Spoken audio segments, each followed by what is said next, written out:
এমন বলা হয় যে একজন সত্যিকারের ভালো মানুষকে চেনা যায় তখনই যখন সে কোনো লাভের আশা না করেই ভালো কাজ করে। জীবনে আমরা অনেক কিছু অর্জন করতে চাই, সম্মান, সফলতা এবং ক্ষমতা।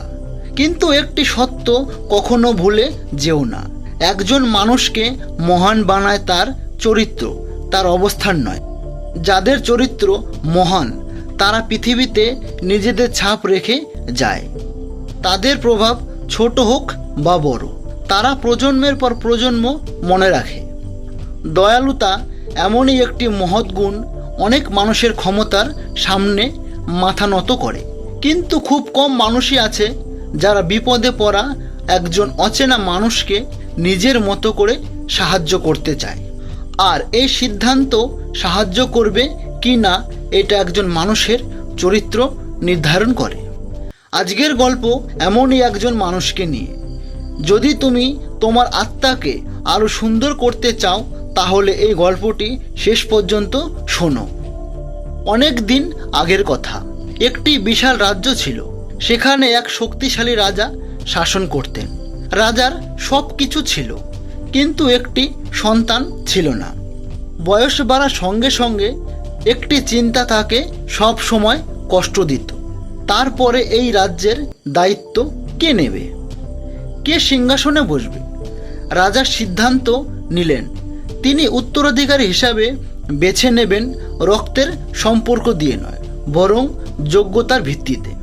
তিনি সারা রাজ্যে ঘোষণা করলেন, যে কোনো যুবক যদি পরবর্তী রাজা হতে চায় সে রাজ দরবারে আসতে পারে, কিন্তু একটি শর্ত আছে, তার মানুষের প্রতি গভীর ভালোবাসা থাকতে হবে। এই ঘোষণার পর সারা রাজ্যে উত্তেজনা সৃষ্টি করল। সবাই ভাবল রাজা হওয়ার এমন সুযোগ হাতছাড়া করা যাবে না। এই খবর এক যুবকের কাছেও পৌঁছাল। সে একটি শান্ত গ্রামে বাস করত। সে ছিল খুব পরিশ্রমী ও সৎ, কিন্তু দারিদ্র্য ছিল তার চিরসঙ্গী। সে রাজ দরবারে যেতে চেয়েছিল, কিন্তু তার কাছে পরার মতো ভালো কাপড়ও ছিল না। তবুও সে হাল ছাড়েনি। কঠোর পরিশ্রম করে সে ধীরে ধীরে কিছু টাকা জমালো। সে একটি ভালো পোশাক এবং যাত্রার জন্য কিছু খাবার কিনল। আশায় ভরা হৃদয় নিয়ে সে রাজপ্রাসাদের দিকে রওনা দিল। দীর্ঘ পথ অতিক্রম করার পর যখন সে প্রাসাদের কাছাকাছি পৌঁছেছিল, তখন রাস্তার পাশে একটি হৃদয় বিদায়ক দৃশ্য দেখল। একজন বৃদ্ধ ভিখারি ঠান্ডায় কাঁপছিলেন। তার কাপড় ছিঁড়া ছিল, শরীর ছিল জীর্ণ। কাঁপতে কাঁপতে তিনি যুবকের দিকে তাকিয়ে বললেন, বাবা, আমি খুব ক্ষুধার্ত, এই ঠান্ডায় জমে যাচ্ছি, তুমি কি আমাকে একটু সাহায্য করবে? এই দৃশ্য দেখে যুবকের মন কেঁপে উঠল।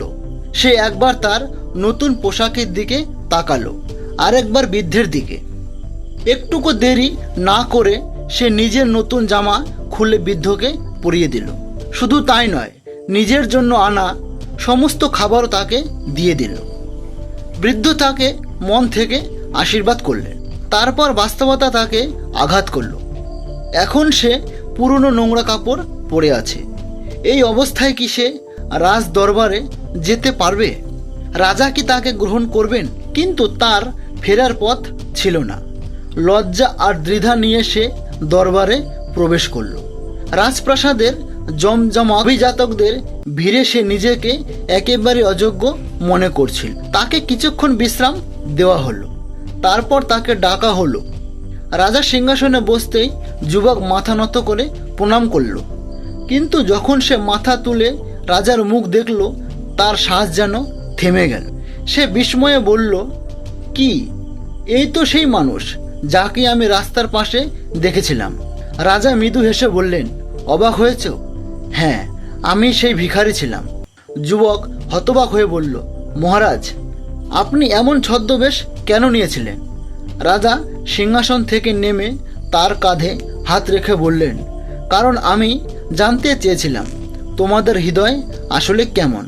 যদি আমি রাজা হিসাবে তোমার সামনে আসতাম, তুমি আমাকে খুশি করার জন্য সব করতে, কিন্তু তখন আমি তোমার আসল স্বভাব জানতে পারতাম না। রাজা আবার বললেন, কোনো প্রত্যাশা ছাড়াই অসহায় মানুষকে সাহায্য করা এটাই প্রকৃতির পরিচয়। তুমি প্রমাণ করেছো যে তুমি সত্যি মানুষকে ভালোবাসো। একজন রাজা শক্তিশালী হতে পারে, ধনী হতে পারে, কিন্তু যার হৃদয়ে করুণা নেই সে মূল্যহীন। এরপর রাজা ঘোষণা করলেন, এই দেশের এমন একজন শাসক দরকার যে সিংহাসন নয়, মানুষকে ভালোবাসবে। দয়া ও সহানুভূতি জ্ঞানের থেকেও বড় শক্তি। আজ থেকে তুমি আমার উত্তরাধিকারী।